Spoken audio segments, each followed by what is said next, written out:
یہ منکرین حدیث نے اپنا نام جو ہے اہل قرآن رکھ کر بہت بڑا دھوکہ دیا ہے مسلمانوں کو۔ وہ منکر حدیث ہے، منکر سنت ہے، وہ سمجھتے ہیں کہ بس قرآن کافی ہے، اور حضور کا جو حکم دیا گیا اطاعت کا بار بار، اطیع اللہ اطیع الرسول، اطیع اللہ واطیع الرسول، وہ اس وقت کے امام اور لیڈر ہونے کی حیثیت سے بس، ان کی زندگی میں ان کی اطاعت تھی، ہمیشہ نہیں ہے۔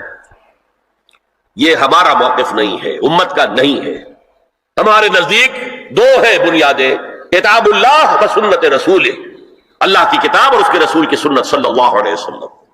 اور اللہ کا شکر ہے پاکستان کے دستور میں قرارداد مقاصد بھی ہے تو اس میں دونوں موجود ہیں، اللہ کی کتاب اور رسول کی سنت۔ اور دفعہ 227 کے اندر جو کہا گیا ہے no legislation will be done here repugnant to the Quran and the Sunnah, قرآن اور سنت کو جمع کیا گیا۔ یہ دوسری بات ہے، چور دروازے ایسے ہیں، یہ منافقت کا پلندہ ہے ہمارا دستور پاکستان کا، کہ ان دفعات کے ہوتے ہوئے بھی اسلام نافذ نہیں ہو رہا۔ چور دروازے ایسے کیے ہیں کہ وہ انفیکٹو ہیں، لیکن عملاً شکل جو ہے نظری طور پر کم سے کم یہ ہے کہ کتاب اور سنت کو تسلیم کیا گیا ہے ہمارے دستور میں۔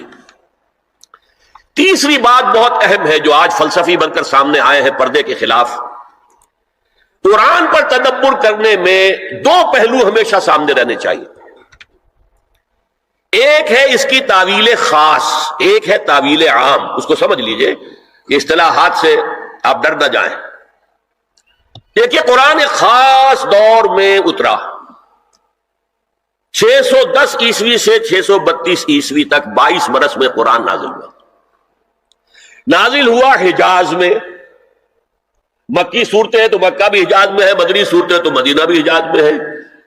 تبوک کے آتے جانے میں اگر کچھ اتنی ہے تو وہ بھی حجاز ہے، تبوک بھی اسی کا آخری سرا ہے۔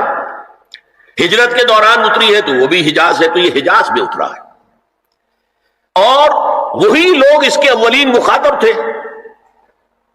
لہذا قرآن مجید میں جو چیز بھی نازل ہوئی ہے وہ اس وقت کے ماحول کے ساتھ کوئی نہ کوئی اس کی نسبت تھی، تبھی وہ سمجھ سکتے تھے۔ عوام میں باتیں تو نہیں ہو سکتی، لیکن قرآن ہدایت ہے ابد الآباد تک کے لیے، یہ صرف اس وقت کے لیے ہدایت نہیں، آج بھی یہی ہدایت ہے، قیامت تک یہی ہدایت رہے گی۔ علامہ اقبال جیسا مدبر اور مفکر فلسفی، اسے بھی اگر ہدایت میں تسکین ملی ہے تو نہ کہیں جہاں میں اما ملی جو اما ملی تو کہاں ملی میرے جرم خانہ خراب کو تیرے عفو بندہ نواز میں۔ زندگی کے آخری دور میں صرف قرآن پڑھتے تھے، کوئی فلسفے کی کتاب نہیں، قرآن۔ لہذا قرآن میں ہدایت ہے اقبال کے لیے بھی، 20ویں صدی کے فلسفی کے لیے بھی ہدایت ہے۔ جو بھی زمانے کے اندر مسائل پیدا ہوں گے ان سب کا حل موجود ہے۔ لیکن اب اس کو جوڑیے، اس وقت جو نازل ہوا خاص ماحول میں خاص افراد سے مخاطب ہو کر، تو کچھ واقعاتی پس منظر ہے جس میں نازل ہو رہا ہے، اور اس کے ساتھ اس کا کوئی تعلق ہے۔ اسے کہتے ہیں، اگر آپ اس پس منظر میں رکھ کر قرآن کی آیات پر غور کریں گے، یہ تعویل خاص ہے، خاص اس پس منظر میں رکھ کر قرآن کی آیت پر غور کریں، اور یہ ضروری ہے، انسائٹ حاصل ہوتی ہے اس سے۔ لیکن ایک ہے اس کی تعویل عام، وہ ہمیشہ کے لیے ہے۔ چنانچہ اصول یہ ہے کہ الاعتبار لعموم اللفظ لا لخصوص السبب، یہ تفسیر کا اصول ہے۔ اصل اعتبار کیا جائے گا الفاظ کے عموم کا، نہ کہ سبب نزول کے خصوص کا۔ اعتبار کیا جائے گا ہمیشہ کے لیے، جنرلائز کیا جائے گا، یہ احکام آئے ہیں، اور ان کے الفاظ کو دیکھیں گے، ان پر نگاہیں جمائیں گے اور اس سے احکام نکالیں گے۔ تین باتیں ہو گئی، ایک اسلام صرف مذہب نہیں دین ہے، دوسرے اسلام صرف قرآن پر مبنی نہیں ہے، قرآن پر تو صرف قرآن پر تو نماز کا نظام بھی نہیں بنتا، دو آدمی جو ہے متفق نہیں ہو سکتے نماز پر اگر آپ سنت کو نکال دیں۔ کس دلیل سے مغرب کی 3 رکعتیں ہیں؟ کہیں لکھا ہے قرآن میں؟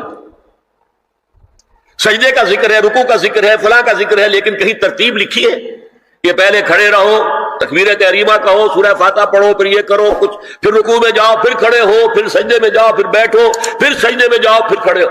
یہ کہیں ترتیب لکھی ہے؟ یہ جو 1400 برس گزرنے کے باوجود انڈونیشیا کے آخری جزیرے سے لے کر موریتانیہ تک نماز کے بارے میں کیا اختلاف ہے؟ 5 نمازوں میں اختلاف ہے، رکعتوں کا اختلاف ہے، ہر رکعت کی ترتیب کا اختلاف ہے، کوئی اختلاف نہیں۔ زیادہ زیادہ رفع یدین ہے یا نہیں ہے، بعد میں آمین زور سے کہنی ہے یا خاموشی سے کہ بس. میں یہ کہا کرتا ہوں، مجھے پہلا احساس ہوا تھا جب میں نے پہلا حج کیا سن 62 میں. وہاں جو نظر آیا نقشہ، خانہ کعبہ کے گرد کھڑے ہوئے، ایک سرکل، دوسرا، تیسرا، چوتھا، شیعہ بھی ہیں، سنی بھی ہیں، بریلوی بھی ہیں، دیوبندی بھی ہیں، اصحاب ظاہر بھی ہیں، خارجی بھی آ گئے ہیں، کوئی سب ہے، سب ہے. لیکن کہیں بھی نماز کی ڈرل جو ہے وہ نہیں ٹوٹتی. مطلب یہ کہ اگر کسی کا خیال یہ ہوتا کہ جیسے رکوع ایک ہے ایک رکعت میں تو سجدہ بھی ایک ہی ہے، تو وہ ایک سجدہ کر کے کھڑا ہو جاتا اور دوسرا سجدے کے اندر گرا ہوا ہوتا تو ٹوٹ جاتی نا، جمعیت ختم. اور وہ کھڑے ہونے والا کہتا کہ یہ ناداں گر گئے سجدے میں جب وقت قیام آیا، اب تو کھڑے ہونے کا وقت تھا، یہ کیا دوبارہ سجدے میں گر گئے؟ نہیں، کہیں نہیں. اتنے مسلک، اتنی قومیتیں، اتنی زبانیں، اتنے علاقے، نماز ایک ہی ہے، کہیں ڈرل نہیں ٹوٹتی، جمعیت ختم نہیں ہوتی. یہ سب سنت کی برکت ہے. تو اسلام کی بنیاد قرآن اور سنت پر ہے، اور قرآن سے تدبر کرنے کے لیے، قرآن پر اور استنباط کرنے کے لیے تعویل خاص پر بھی نظر ہونی چاہیے. یو گیٹ دی بیک گراؤنڈ جس کے اندر کہ وہ آیات نازل ہوئی، ٹھیک ہے، لیکن ان کی عام تعویل کی جائے گی کہ یہ ہمیشہ کے لیے اس سے کیا قانون جو ہے وہ مستنبت ہوتا ہے. اب چوتھی بات دیکھیے، عرب کا جاہلی معاشرہ جو ہے اس کا معاشرتی نظام کیا تھا؟ کیا وہاں عورتیں ننگی رہتی تھیں؟ کیا وہاں کوئی خاندانی نظام نہیں تھا؟ یہ نہ سمجھیے کہ وہاں کوئی اس طرح کا معاملہ تھا کہ کوئی خلا تھا. نمبر ایک، ان کا قبائلی نظام بہت مضبوط تھا، اور جب قبائلی نظام مضبوط ہوتا تو خاندانی نظام بہت مستحکم ہوتا.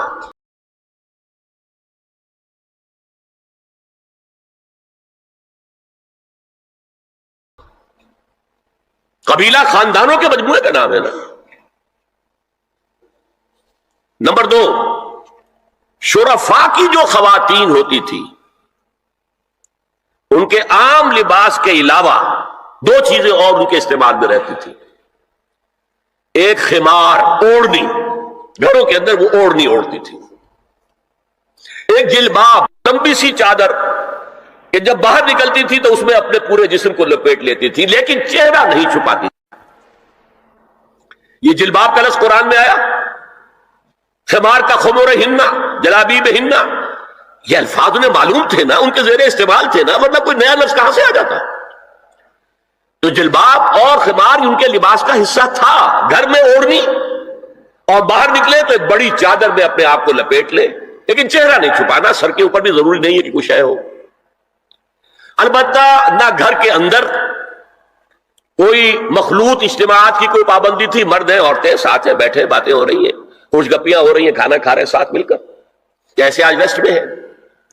اور نہ ہی اور باہر جو ہے کوئی مخلوط جو ان کے اجتماعات تھے ان کے اوپر کوئی پابندی تھی. ایک جو ہے مخلوط معاشرہ تھا. لیکن نمبر 3، وہاں ایک طبقہ تھا کنیزوں کا.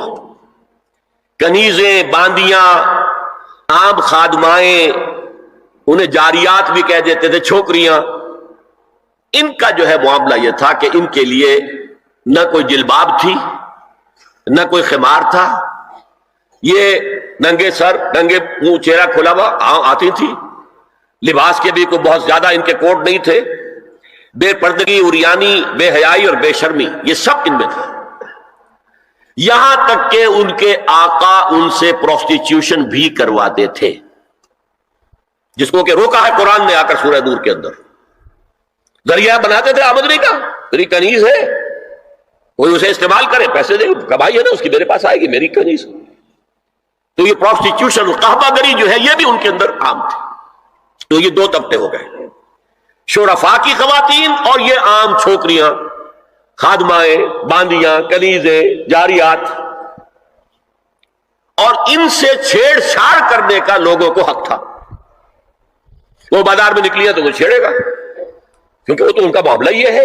پروسٹیچیوشن کے لیے بھی جب آمادہ ہے یا ایک ہے معاملہ چل رہا ہے پروسٹیچیوشن کا بھی، تو چھیڑ چھاڑ کے اندر تو کوئی بھی رکاوٹ ہے ہی نہیں.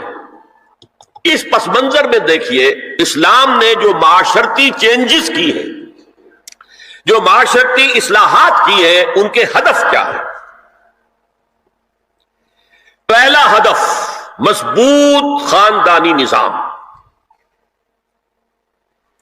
یہ خاندانی نظام شروع ہوتا ہے ایک مرد اور ایک عورت کے درمیان ازدواج سے، اور وہاں نکاح ہوتا تھا.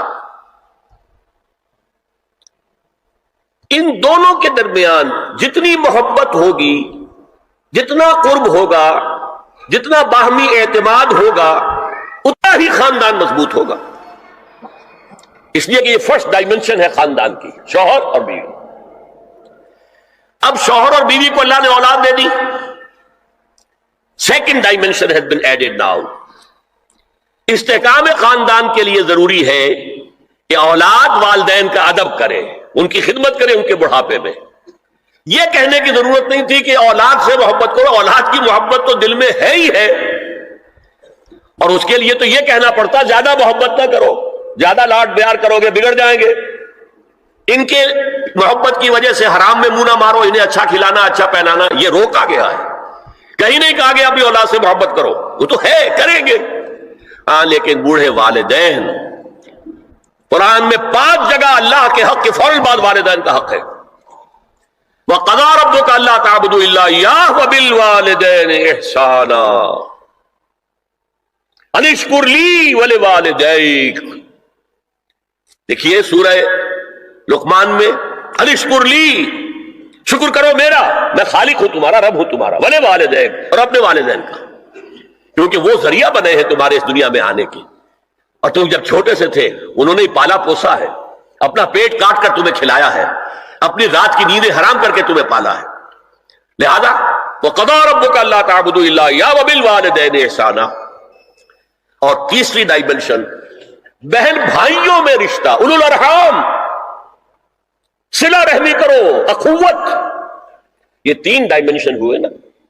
ہمارا سپیس کا تصور کیا ہے؟ 3 ڈائمنشنل سپیس، چوڑائی، لمبائی اور اونچائی یا گہرائی. تو یہ 3 ڈائمنشنز ہے خاندان کے ادارے کی. اس میں سے بقیہ 2 پر میرا گفتگو کا موضوع نہیں ہے، پہلا جو ہے وہ گفتگو کا اصل موضوع ہے. اگر شوہر اور بیوی کے درمیان اعتماد نہ ہو، شوہر کو یہ یقین نہ ہو کہ میں جب باہر جاتا ہوں میری بیوی کیا کرتی ہے، اور بیویوں کو یہ یقین نہ ہو کہ میرا شوہر جب باہر جاتا ہے تو کیا کرتا ہے، اگر بد اعتمادی ہو جائے، اگر شوہر کی نگاہ میں کوئی اور عورت جو ہے وہ آ گئی ہے، کھب گئی ہے، اب اس کی توجہ اپنی بیوی پر سے ہٹ جائے گی، اسے خواب میں وہی آئے گی. یہ بانڈ آف لو کمزور ہو گیا. اگر باپ کو یہ یقین نہ ہو کہ یہ اولاد میری ہی ہے تو وہ خاندان کا ادارہ دراڑیں پڑ گئی ہیں.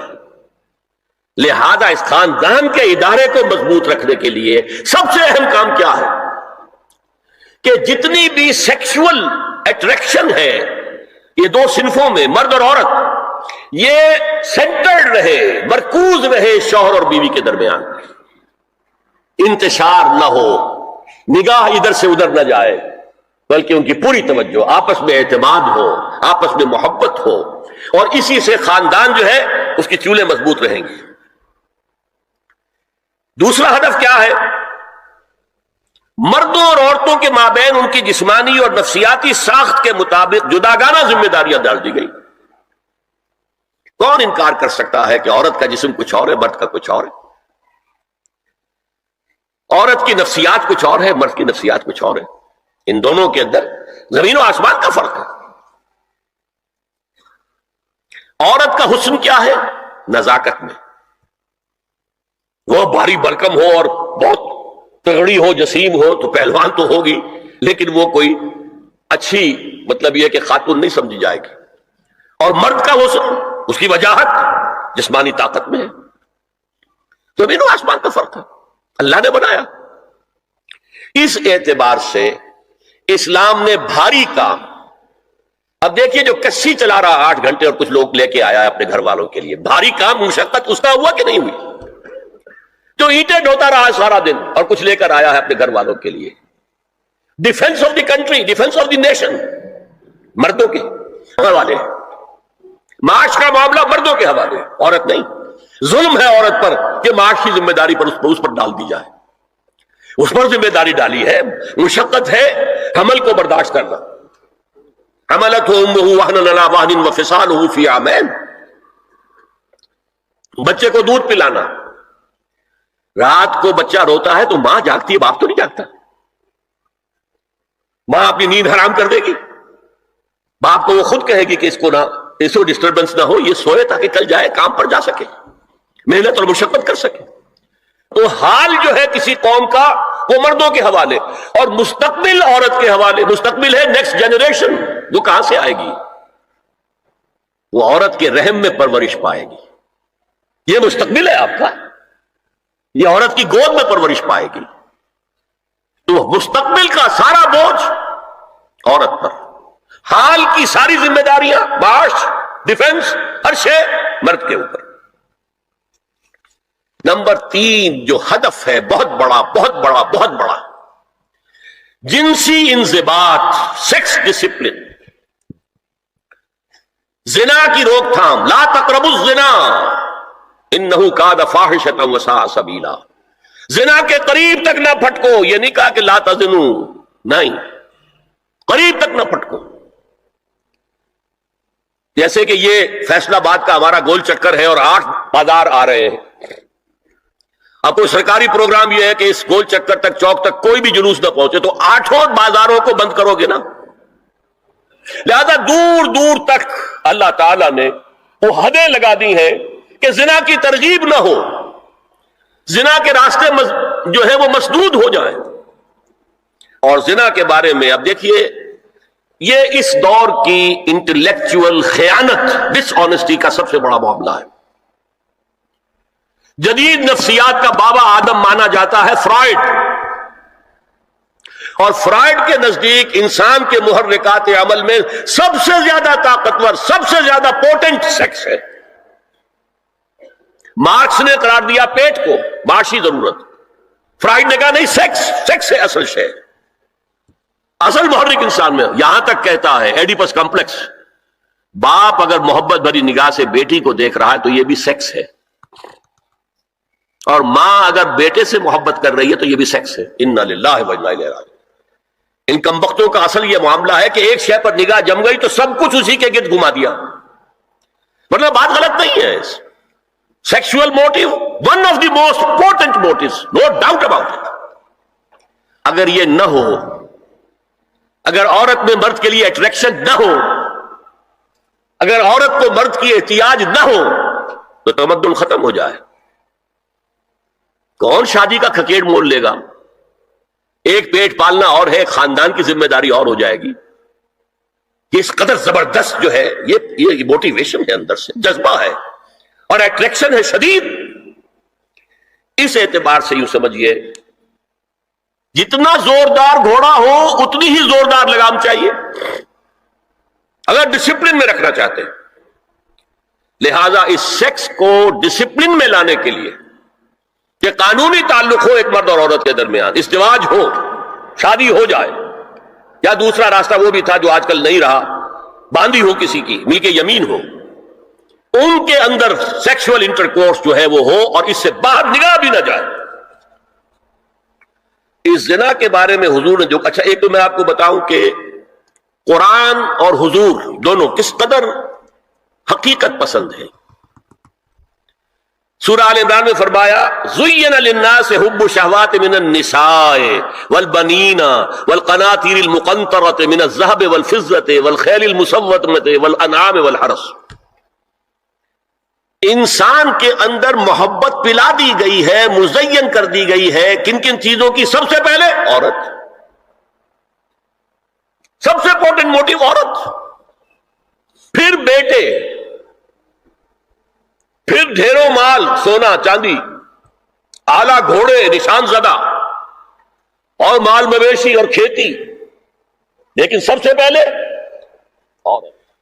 زُيِّنَ لِلنَّاسِ حُبُّ الشَّهَوَاتِ مِنَ النِّسَاءِ وَالْبَنِينَ وَالْقَنَاطِيرِ الْمُقَنطَرَةِ مِنَ الذَّهَبِ وَالْفِضَّةِ وَالْخَيْلِ الْمُسَوَّمَةِ وَالْأَنْعَامِ وَالْحَرْثِ. اسی طرح دیکھیے حضور صلی اللہ علیہ وسلم فرماتے ہیں، یہ مسند احمد میں بھی حدیث ہے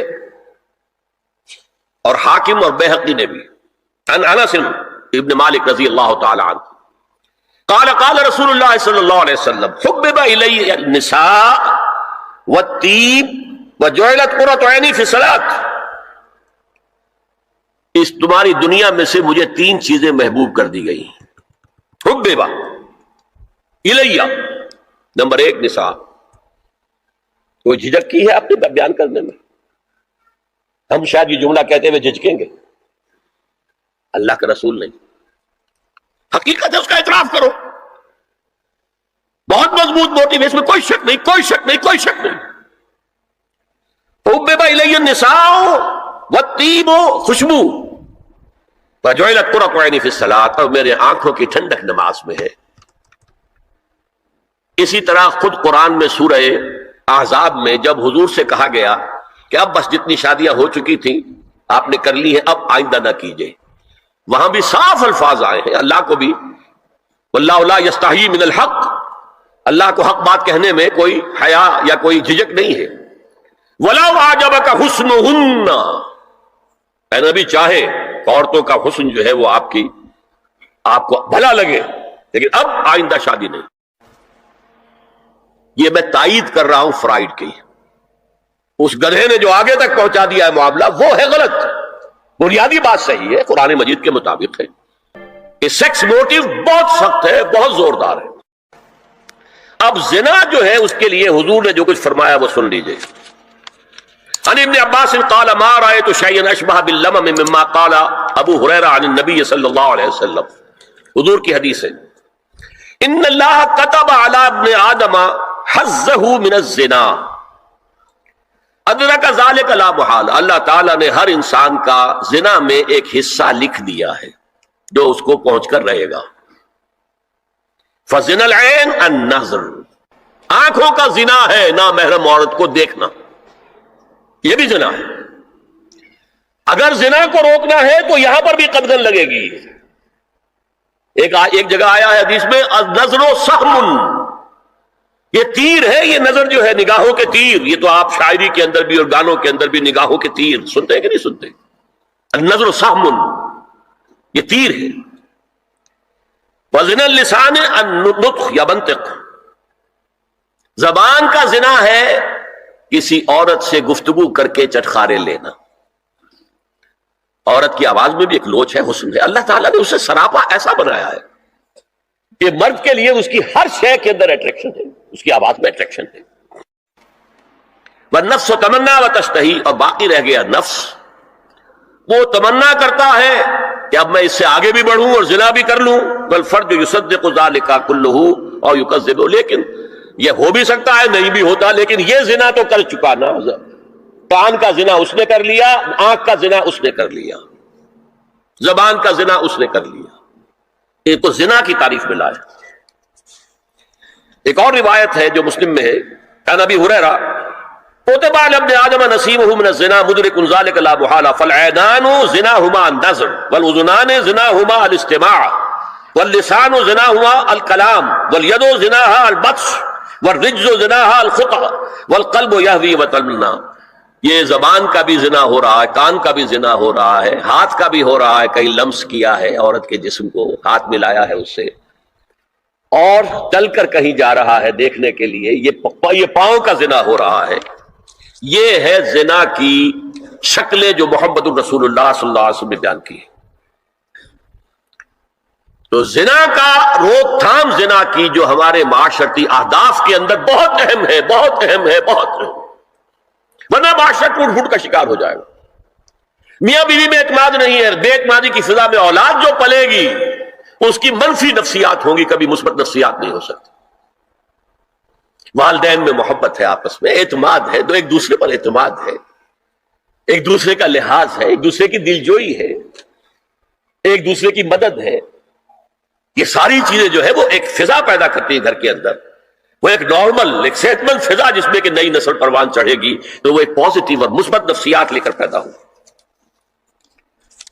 اچھا، اور دیکھیے اس میں کیا کیا کچھ حضور کی طرف سے آئے ہیں. حضرت جابر ابن عبداللہ فرماتے ہیں من کان یؤمن باللہ والیوم الآخر فلا یخلون بامرأۃ لیس معها ذو محرم فإن ثالثہما الشیطان. رواہ احمد. دیکھو جو شخص بھی اللہ پر اور یوم آخر پر ایمان رکھتا ہو وہ کبھی کسی اجنبی عورت کے ساتھ خلوت میں نہ رہے، ملاقات نہ کرے جس کے ساتھ کہ اس کا کوئی محرم شامل نہ ہو۔ کوئی عورت آئی ہے آپ سے مسئلہ پوچھنے کے لیے، اس کا باپ، اس کا بیٹا، اس کا بھائی، اس کا شوہر ساتھ ہونا چاہیے، اکیلے نہیں، اس لیے کہ ثالثہما الشیطان۔ جہاں یہ ایک مرد اور ایک عورت جو ایک دوسرے کے لیے نامحرم ہے، جب ملیں گے تیسرا وہاں شیطان موجود ہوگا۔ اسی طرح حضرت ابن عباس کی روایت ہے، لا یخلون رجل بامرأۃ الا ومعها ذو محرم ولا تسافر المرأة الا مع ذی محرم۔ کوئی مرد کسی عورت کے ساتھ خلوت میں نہ ہو، اکیلے نہ ہو، مگر یہ کہ اس عورت کے ساتھ اس کا محرم موجود ہو، اور کوئی عورت Like and subscribe for more videos.